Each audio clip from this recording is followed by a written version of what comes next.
الحمد لله نحمده ونستعينه ونستغفره ونؤمن به ونتوكل عليه ونعوذ بالله من شرور أنفسنا ومن سيئات أعمالنا من يهده الله فلا مضل له ومن يضلله فلا هادي له ونشهد أن لا إله إلا الله وحده لا شريك له ونشهد أن سيدنا وسندنا وحبيبنا وشفيعنا ونبينا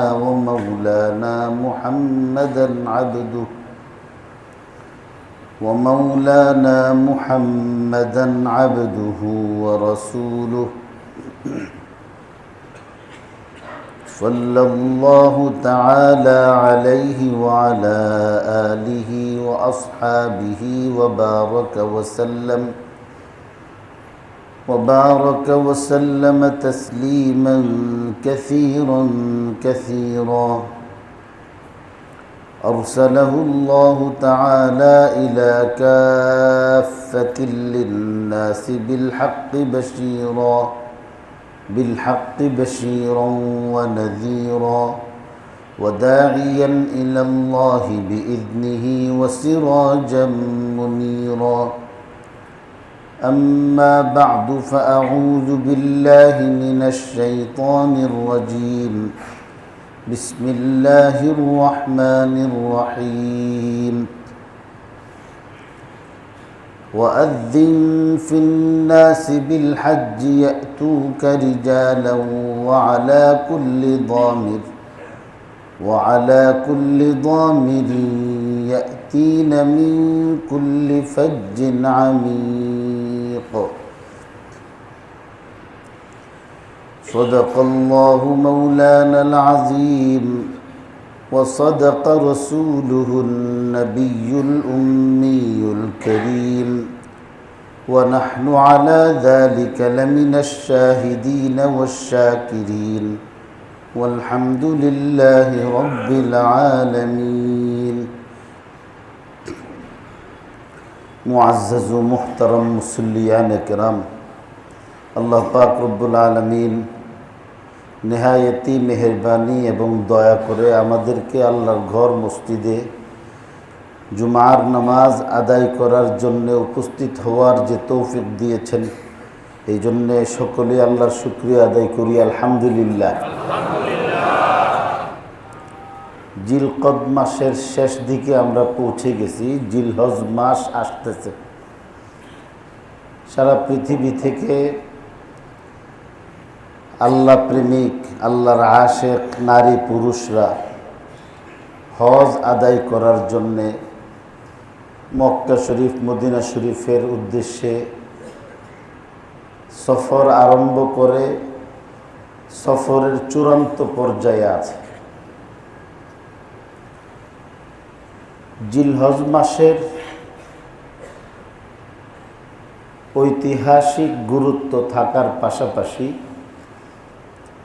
শরীয়তের কতগুলি গুরুত্বপূর্ণ হুকুম আহকামও এই মাসের সঙ্গে জড়িত। হজ্জের মতো ইসলামী পঞ্চ স্তম্ভের অন্যতম গুরুত্বপূর্ণ স্তম্ভ জিলহজ মাসে আদায় হয়। জিলহজ মাসের আগে কিংবা জিলহজ মাসের পরে ফরজ হজ আদায় করার কোনো সুযোগ নেই। এই জিলহজ মাসের মধ্যেই সচ্ছল সম্পদশালী ব্যক্তিদের উপর শর্ত সাপেক্ষে শরীয়তের পক্ষ থেকে কুরবানির বিধান আল্লাহ পাক রব্বুল আলামিন আরোপ করেছেন। সারা বৎসর পশু জবাই করলে, আল্লাহর নাম নিলে, আল্লাহর নামের বরকতে পশু জবাই করে এটাকে খাওয়া হালাল হয়। পশু জবাই করে হালাল খাওয়া গ্রহণ করা যায়, কিন্তু সারা বছরই আল্লাহর নামে পশু জবাই করলে কুরবানি হয় না। কুরবানির এই বিশেষ আমল জিলহজ মাসের সুনির্দিষ্ট কয়েকটা দিনের মধ্যে শরীয়ত নির্ধারিত পন্থায় পশু জবাই করার দ্বারা কুরবানি আদায় করতে হবে। আবার এই আমল আল্লাহর সমস্ত বান্দাবান্দীদের উপর ফরজ হয় না, জরুরি হয় না।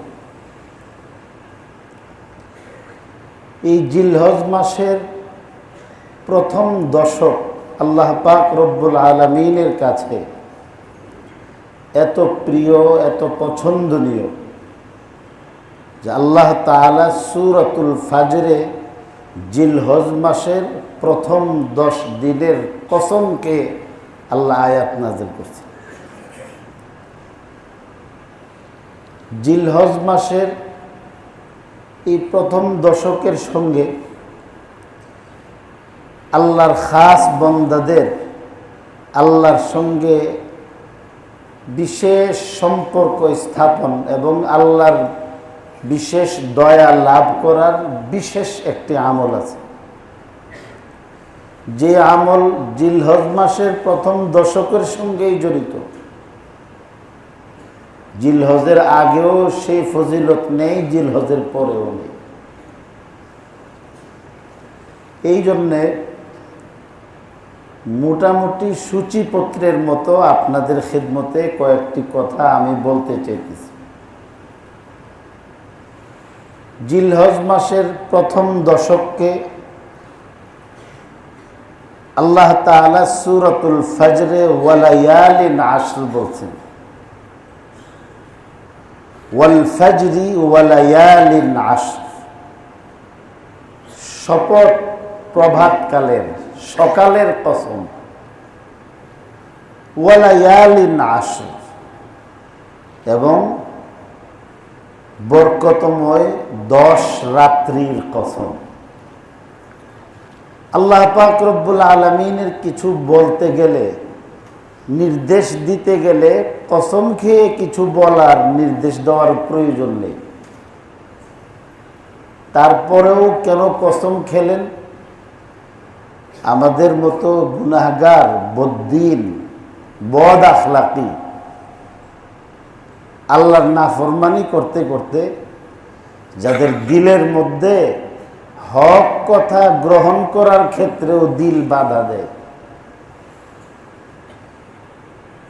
সব জায়গায় টেটনামি করতে করতে শরীয়তের মাসালার মধ্যেও টেটনামি শুরু করে। কি করতেছে, কি করবে, এই বিষয়গুলি উপলব্ধি করার সেই শক্তিটুকুন তাদের নষ্ট হয়ে গেছে, সেন্স কাজ করে না।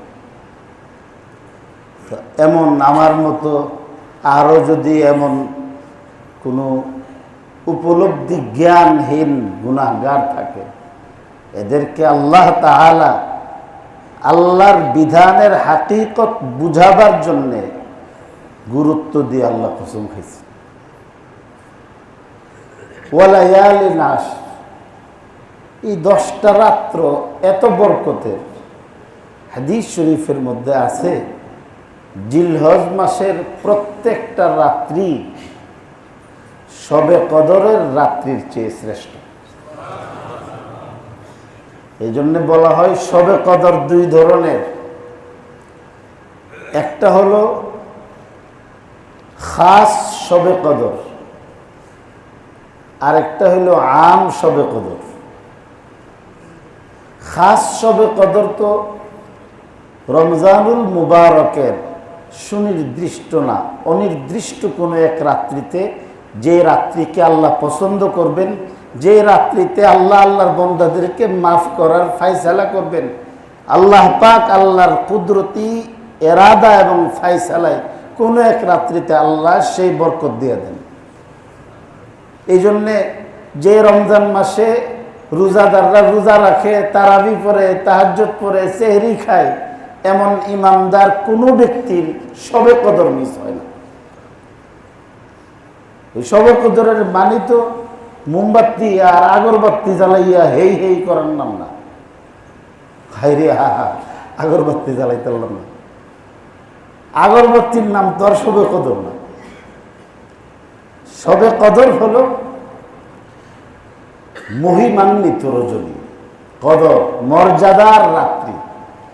কি মর্যাদার রাত্রি? যে আল্লাহ তাআলা এই রাত্রির মর্যাদা এবং ফজিলতে সব গুনাহগারকে মাফ করে দেন। ওই রাত্রির মাহাত্ম্য, এখন তিনি আমার মালিক, আপনার মালিক, তিনি কখন কাকে কিভাবে মাফ করবেন, তিনি কারোর চাকরি করেন না। এই জন্যে আল্লাহ তাআলার রেজামন্দি, খুশি, সন্তুষ্টি, এটা যেহেতু আল্লাহর এরাদার সঙ্গে যুক্ত, তো আল্লাহর বান্দারা এমন কান্না শুরু করছে, এমন কান্না রমজানের শুরুতেই, আল্লাহ মাফ করে দাও, রব্বানা গফিরলি ওয়ালি ওয়ালিদাইয়া ওয়ালিল মুমিনিনা ইয়াউমা ইয়াকুমুল হিসাব, এমন কান্না জোরে দিছে যে কান্নায় যার দরবারে কাঁদতেছে দয়া লাগছে। সমাজ আমরা দেখি যে ভিক্ষুকে ভিক্ষা চায়, কাউকে ভিক্ষা দেয়, কাউকে তাড়াতাড়ি ভিক্ষা দেয়, কাউকে পরিমাণে বেশি ভিক্ষা দেয়, কাউকে কম দেয়, আবার কাউকে তাড়াইয়াও দেয়। একই ব্যক্তি এমন আচরণ করতেছে। একজন আসছে দিছে বেশি টাকা, আরেকজন আসছে বলছে মাফ করো, আবার পরে আরেকজন আসছে আগের চেয়ে আরো বেশি দিয়ে দিচ্ছে। কেন? এটা যিনি জামচা করতেছেন, ভিক্ষা যিনি চাইতেছেন, তার হালাতের উপর নির্ভর করতেছে। তো বন্দারা যদি কাঁদতে পারে তো 30 দিন কান্দায় আল্লাহ মাফ করতে হইব। কান্দার মতো কান্না দিতে পারলে বেশি সময় লাগে না। ফখরে বাঙ্গাল রহমতুল্লাহ আলাইহি এই জন্যই বলতেন যে মেয়েরা আল্লাহ তাআলারে জিন্দিগিতে একবার হাসাইয়া দিও, খুশি করে দাও। একবার যদি খুশি করতে পারো তো একবার খুশির বরকতে তোমার সারা জিন্দেগি আল্লাহ তাআলা কবুল করে নেবে। এটাকেই ইমামে আহলুস সুন্নাত ওয়াল জামাআহ হযরত মাওলানা আব্দুস শুকুর লখনভী রহমতুল্লাহ আলাইহি কিতাবুস সালাতের মধ্যে লিখছেন, এক চশমে জদন গাফিল আযা শাহ নবাশি, এক চশমে জদন গাফিল আযা শাহ নবাশি, शायद के निगाह कुनद आगाह नबाशी, शायद के निगाह कुनद आगाह नबाशी। এই জন্যে জীবনের প্রতিটি মুহূর্তে মুমিন আল্লাহর দয়া থেকে নিরাশও করতে পারে না নিজেকে, আল্লাহর দয়ার ক্ষেত্রে গাফেলও হইতে পারে না মুহূর্তের জন্য। একে চশমে জদন গাফিল আযা শাহ নবাশি, একে চশমে জদন গাফিল আযা শাহ নবাশি, শায়দ কে নিগাহে কুনদ আগাহে নবাশি।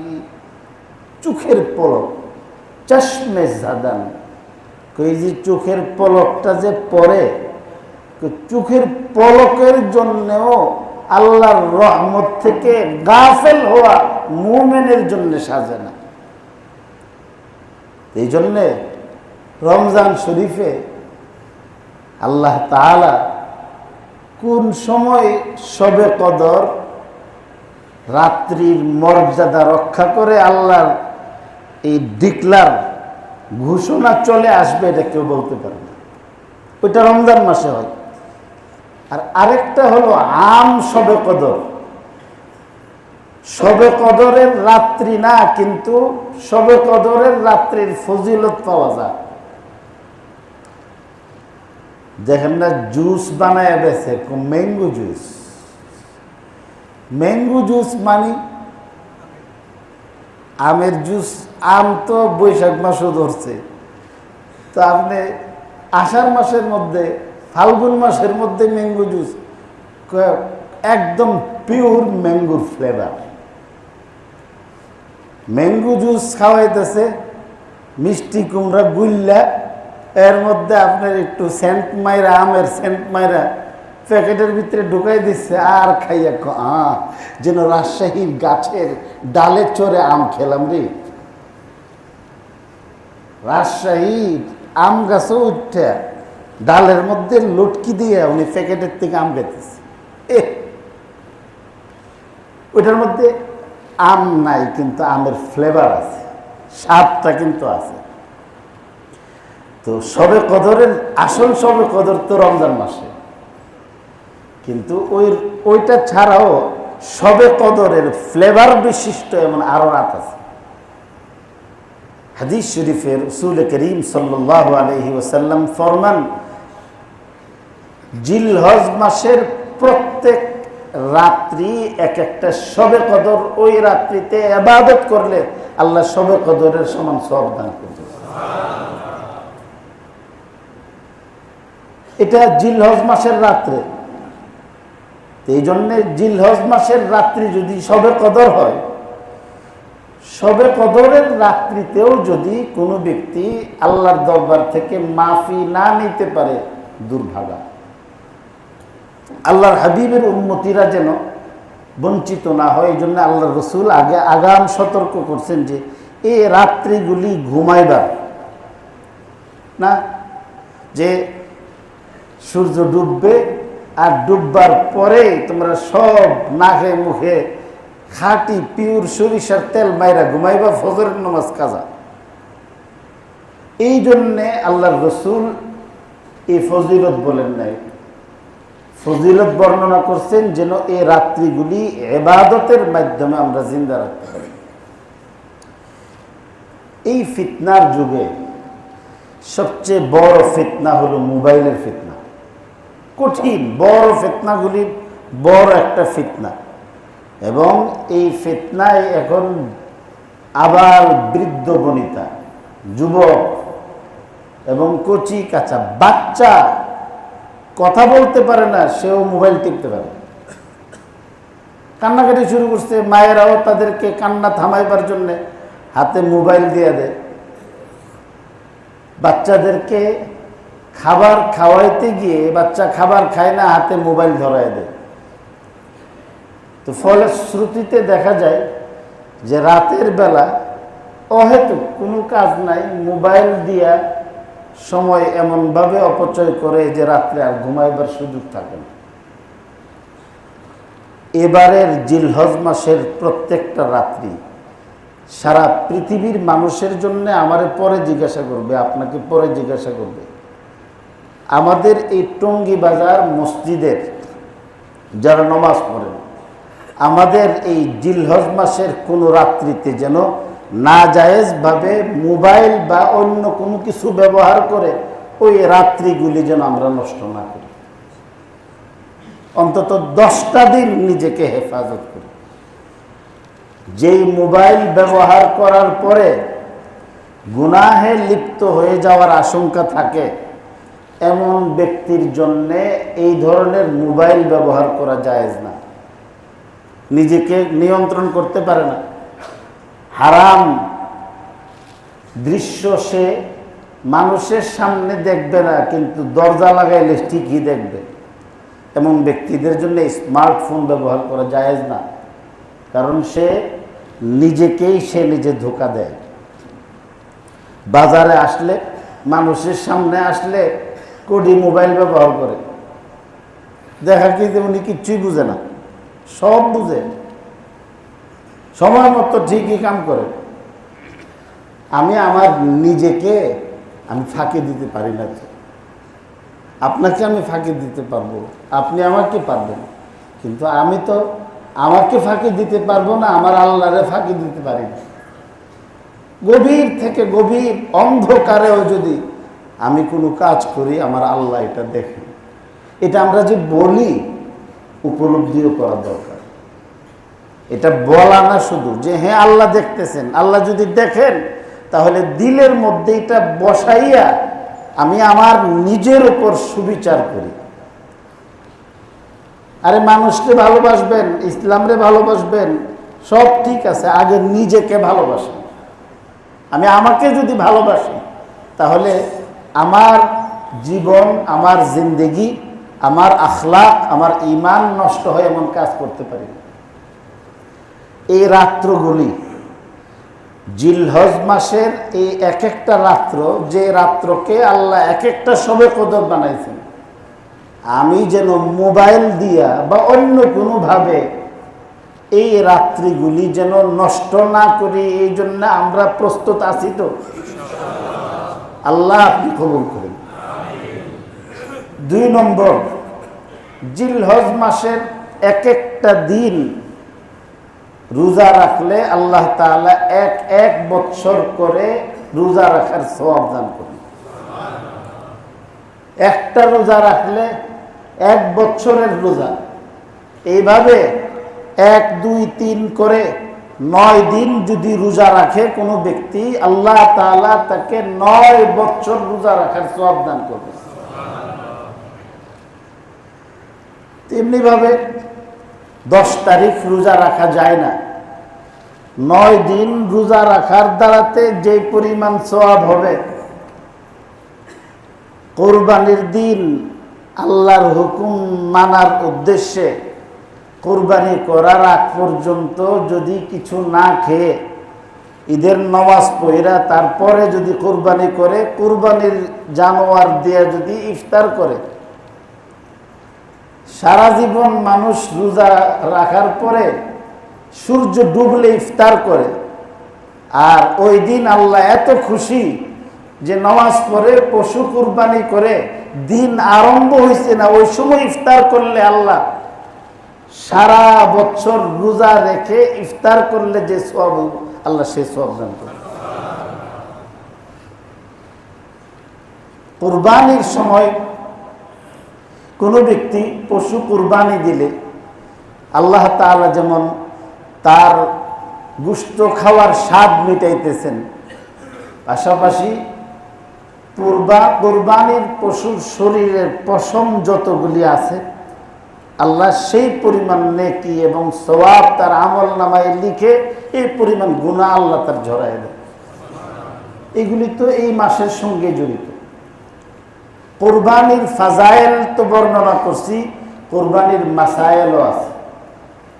এই মাসায়েলগুলো প্রত্যেকেই ওলামা একরামের সঙ্গে যোগাযোগ করে, ওলামা একরামের সঙ্গে সম্পর্ক রেখে যার যার চাহিদা অনুসারে মাসআলা জানা নেবেন। কারণ এক একজনের এক এক মাসআলা ব্যক্তির কারণে, জাগার কারণে, সময়ের কারণে মাসআলা পরিবর্তন হয়। স্থান, কাল, পাত্র, ব্যক্তির কারণে, জাগার কারণে, সময়ের কারণে মাসআলা এদিক সেদিক হয়। হুজুর উনারে দিয়ে কথা বলছেন যে আপনি কি উনি? উনারে উনার মাসআলা বলা হয়েছে। এই জন্যে প্রত্যেকেই ওলামা একরাম বিজ্ঞ আলেমদের কাছ থেকে জিজ্ঞাসা করে যদি আপনি আমল করেন, আপনার আমলটা যেমন নির্ভুল হবে, আবার আল্লাহ তাআলার নির্দেশের উপর আপনার আমলও হবে। আল্লাহ তাআলা না জানলে জাননেওয়ালা আহলে ইলম লোকদের কাছ থেকে জিজ্ঞাসা করে জেনে নেওয়ার হুকুম দিয়েছেন কোরআনুল কারীমের মধ্যে। এই জিলহজ মাসের এমন একটা দিন আছে যেই দিনের একসঙ্গে 2টা রাত্রি। আরবির হিসাব অনুসারে একটা দিনের সঙ্গে একটা রাত্রি থাকে এবং রাত্রটা আগে আসে, দিনটা পরে আসে। এটা আরবি হিসাব। যেমন আজকে আমরা যেই দিন পার করতেছি, আজকের রাত্রটা কিন্তু চলে গেছে। সূর্য ডুবার পরে এটা শুক্রবারের রাত হইতো না, এটা শনিবারের রাত হইত। কিন্তু জিলহজ মাসের 9 তারিখের যে রাত্রটা, 8 তারিখ দিন গেলে এটা যেমন 9 তারিখের রাত আরম্ভ হয়, আবার হাজি যখন 8 তারিখ মক্কা শরীফ থেকে মিনা গিয়ে রাত্রি যাপন করে 9 তারিখ সকালবেলা যখন আরাফাতের মধ্যে যায়, আরাফাতে গিয়ে সারা দিন সেখানের মধ্যে অবস্থান করে, যেটা হজ্জের বুনিয়াদি স্তম্ভ ফরজ।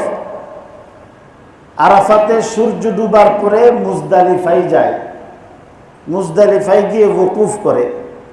তো মুজদালিফার যে রাত্রি হিসাবে এটা হলো 10 তারিখের রাত্রি, কিন্তু আল্লাহ তাআলা আল্লাহর বান্দাদেরকে ইবাদত সহজ করার স্বার্থে জিলহজ মাসের 9 তারিখে যেহেতু হজের ফরজ আরাফাতে অবস্থান করার বিধান রাখছেন, এই জন্যে কোনো ব্যক্তি যদি সূর্য ডুবার আগে আরাফাতে পৌঁছতে না পারে, সূর্য ডুবার পরে মুজদালিফায় লোকজন চলে যাওয়ার পরেও যদি আরাফার মধ্যে উপস্থিত হয়, তাহলে ওই মুজদালিফার রাত্রটাকেও আরাফাতের রাত গণ্য করে আল্লাহ তাআলা তার হজ শুদ্ধ হওয়ার ফয়সালা দেন।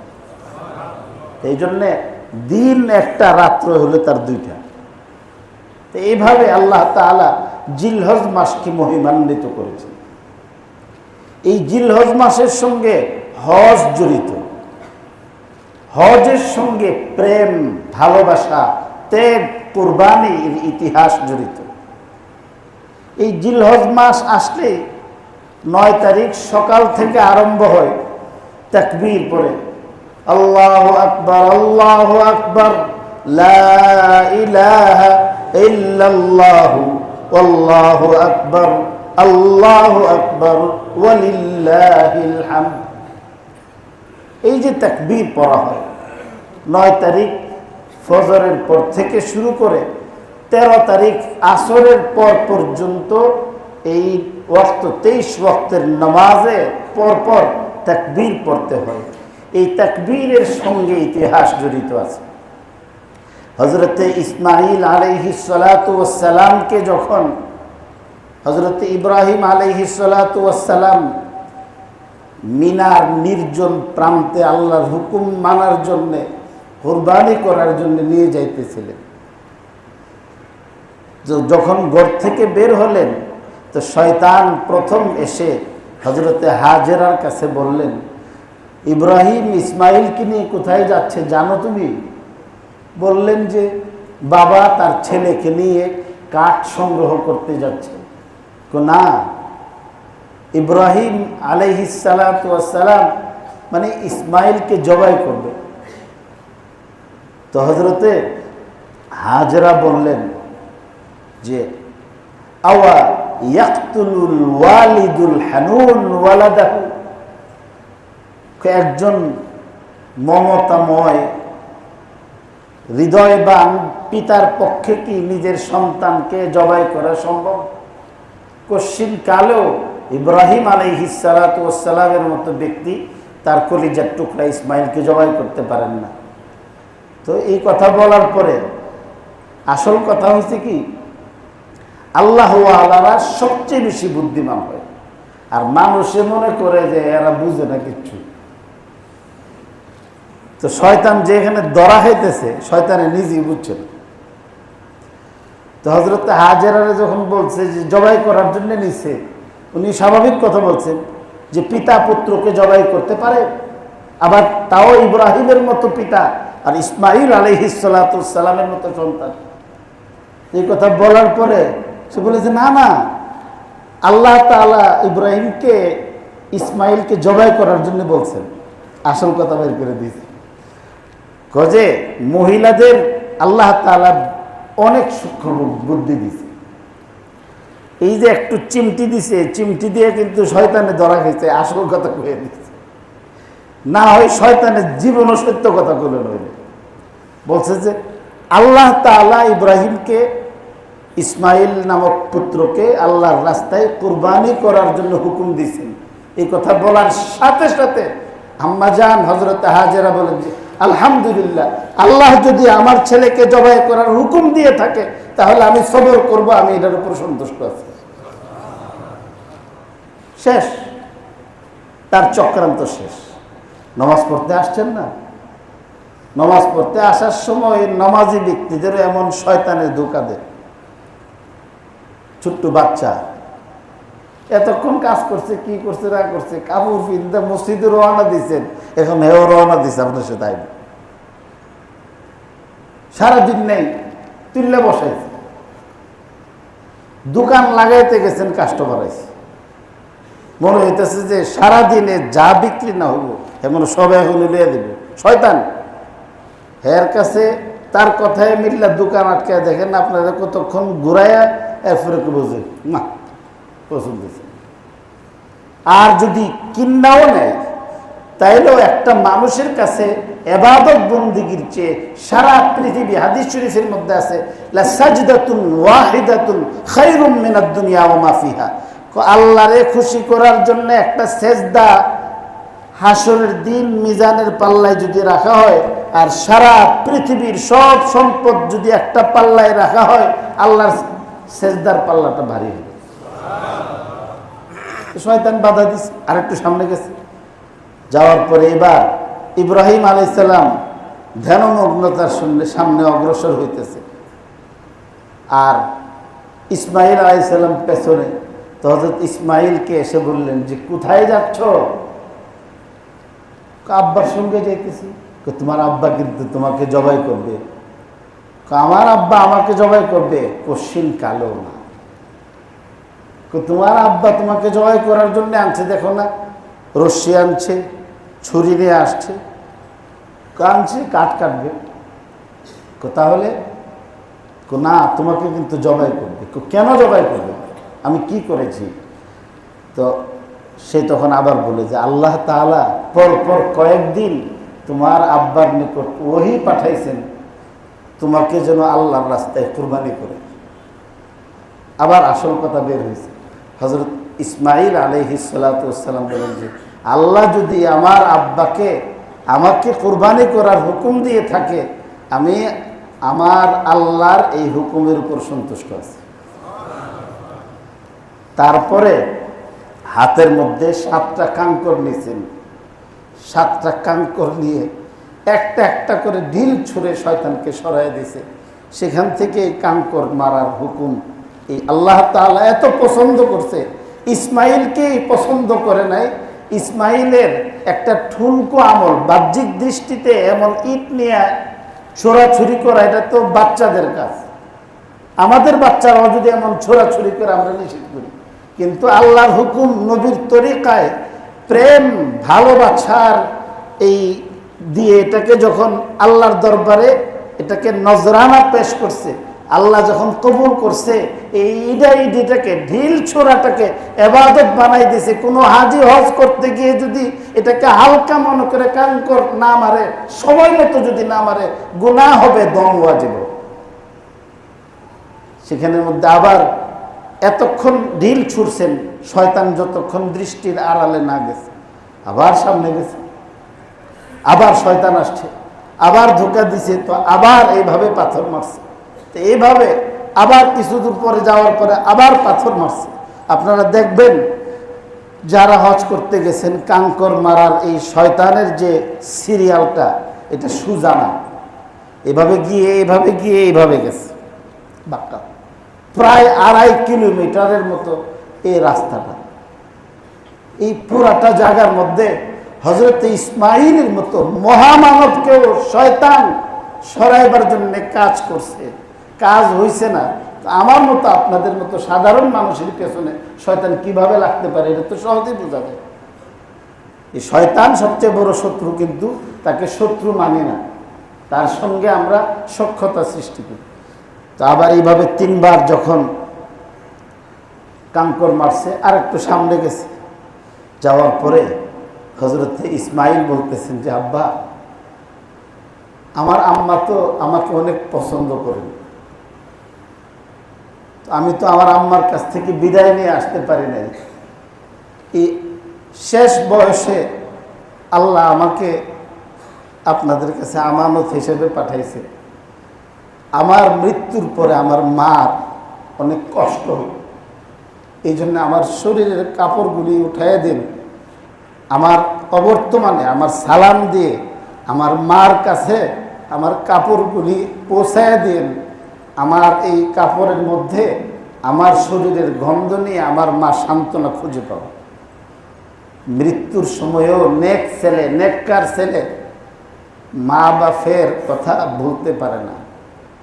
মরণের সময়ও ছেলে মেয়েরা মা বাপকে কষ্ট দিতে পারে না, তো জেতা অবস্থায় কষ্ট দিব কেমনে? জায়েজ না।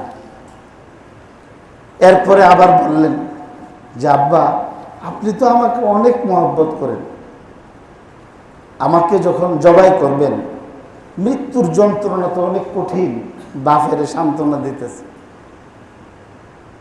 কখন? জীবনের শেষ প্রান্তে মৃত্যুকে সামনে আলিঙ্গন করার পূর্ব মুহূর্তে বলতেছে। এরপরে বললেন যে আমাকে আপনি ভালো করে বাঁধবেন যেন আমি নড়াচড়া করতে না পারি। আমি যদি ছটফট করি তখন আল্লাহর হুকুম মানার জন্য তো আপনি জবাই করবেন, আমার এই ধরফরানি দেখে আপনার কষ্ট যদি লাগে, এই জন্য এমন শক্ত করে বাঁধবেন যেন আমি চাইলেও নড়তে না পারি। আর আমার মুখটাকে আপনি আপনার চেহারার দিকে না রেখে আমাকে উপর করে ফেলে দিন, পেছন দিক থেকে। আমরা তো গরু জবাই করি গলাটা উপরের দিকে দিয়ে না মাটির দিকে? উপরের দিকে। তো দিলে চেহারা, তো হযরত ইসমাইলকে যদি চেহারার দিকে এভাবে জবাই করে, তো বাবা যখন পুত্রের চেহারার দিকে দৃষ্টি দিব, যেই চেহারার মধ্যে কখনো আঘাত করে নাই, সারা জীবন যেই চেহারায় চুমা দিছে, ওই চেহারা যখন আপনার দৃষ্টি পড়বে তখন শরীর চালাইতে পারবে না। এই জন্য বলছেন যে আব্বা, আপনি আমাকে ফিরাইয়া দেন। কেন? আল্লাহর হুকুম আমাকে জবাই করা। আল্লাহর হুকুম যখন আসবে সেখানে মধ্যে পিতা, পুত্র, সন্তান, অর্থ সম্পদ কোনো কিছু ইমানদার ব্যক্তিকে ফিরাইয়া রাখতে পারে না। এই জন্যে আমাকে ফিরাইয়া ফেলেন এবং ছুরিটাকে খুব ভালো করে ধার করবেন, যেন মুহূর্তের মধ্যে আপনি আপনার উপর নির্দেশিত আল্লাহর হুকুম আপনি বাস্তবায়ন করতে পারেন। তো হযরত ইব্রাহিম আলাইহিস সালাতু ওয়াস সালাম ছুরি ধার দিছিলেন। এটা এত ধার ছিল যে আরব দেশের কঠিন পাথর, পাথরের মধ্যে এমনি দাগ দিছে, পাথর দুই ভাগ হয়ে গেছে। এত এত তীক্ষ্ণ ধারালো এই ছুরি নিয়ে হযরত ইব্রাহিম আলাইহিস সালাতু ওয়াস সালাম জবাই করার জন্য গেলেন। চেষ্টা করলেন, জবাই হইল না। পরীক্ষা করলেন পাথর দিয়ে, পাথর বিদীর্ণ হইল, ইসমাইলের গলা বিদীর্ণ হয়েছে না। এবার হযরতে ইব্রাহিম আলাইহিস সালাতু ওয়াস সালাম হযরত ইসমাইলকে শোয়াইয়া যখন জবাই করতে যাইবেন, সারা সপ্তম আসমানের দরওয়াজাগুলো আল্লাহ খুলে দিছে। ফেরেশতারা গায়েব জানে না, সব ফেরেশতাদের কান্না শুরু হয়েছে যে হায় হায়, ইব্রাহিম কি করতেছে, ইসমাইলকে জবাই করে ফেলতেছে, তাও আবার আল্লাহর হুকুম। সব উদ্গ্রীব হয়ে তাকিয়ে আছে। আল্লাহ তাআলা হযরতে জিবরিল আলাইহিস সালাতু ওয়াস সালামকে আসমানি দুম্বা দিয়া পাঠাইছে। হযরত জিবরিল দুম্বা নিয়ে আসলেন, তিনিও জানেন না কি হইতেছে, কি হবে। তো কাছাকাছি আসার পরেই দেখেন যে হযরত ইব্রাহিম হযরতে ইসমাইলকে জবাই করে ফেলতেছেন। এখনো তিনি সেখানে পৌঁছতে পারেন নাই। তিনি আশঙ্কা করলেন যে আমি পৌঁছার আগে আবার জবাই করে ফেলে কিনা। তখন তিনি দূর থেকে হযরত ইব্রাহিমকে থামাইবার জন্য বললেন যে আল্লাহু আকবার, আল্লাহু আকবার, আল্লাহু আকবার, জোরে আওয়াজ করছেন। কেন? আওয়াজে যেন তিনি ফিরে তাকান। হযরত ইব্রাহিম আলাইহিস সালাতু ওয়াস সালাম নবী ছিলেন। তিনি বলেন যে লা ইলাহা ইল্লাল্লাহ, আল্লাহ আমাকে হুকুম দিছে আমার ছেলেকে জবাই করার জন্য, এখন কোনো দিকে তাকাইবার আমার সুযোগ নেই।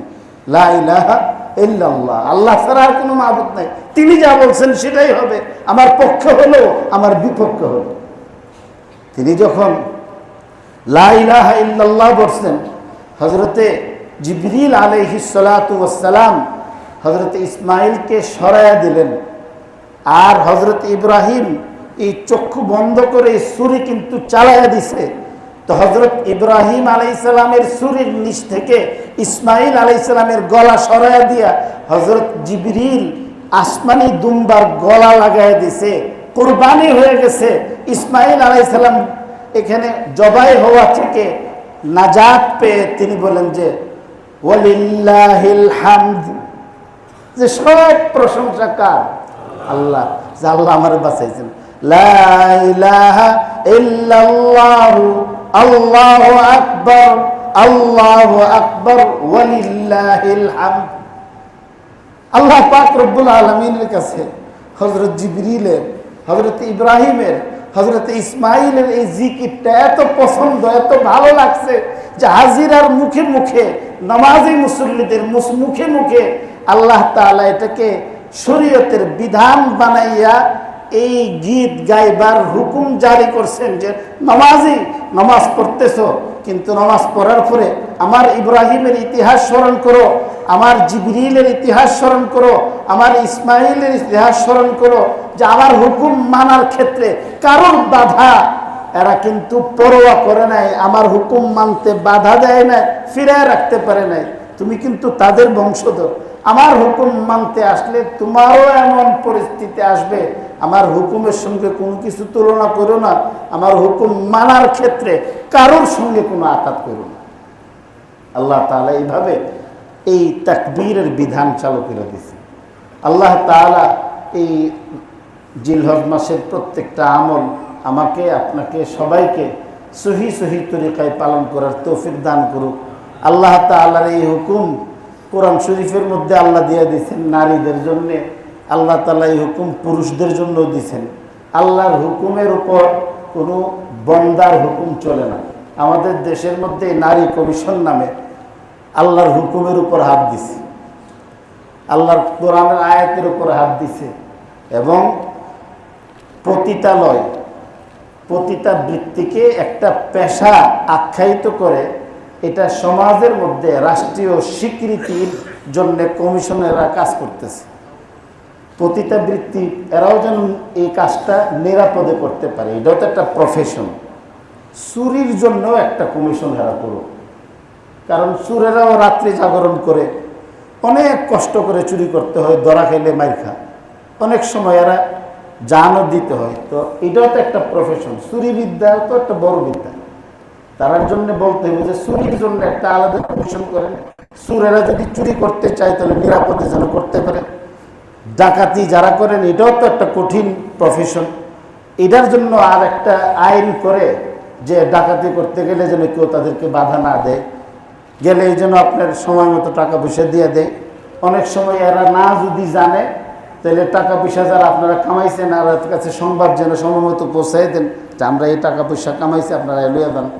তো এইভাবে সুর সামার খালি প্রফেশন পেশা হইলেই যদি এটার জন্য আন্দোলন করে রাষ্ট্রীয় স্বীকৃতির দরকার পড়ে কুপেশা হইল, তাহলে খালি পতিতাবৃত্তির জন্য নারী কমিশন লাগছে কি লেগে নারী কমিশনটা বলেন আরো সুর সামারের জন্য আরো কতগুলি কমিশন করতে। আমরা এটার পক্ষে না বিপক্ষে?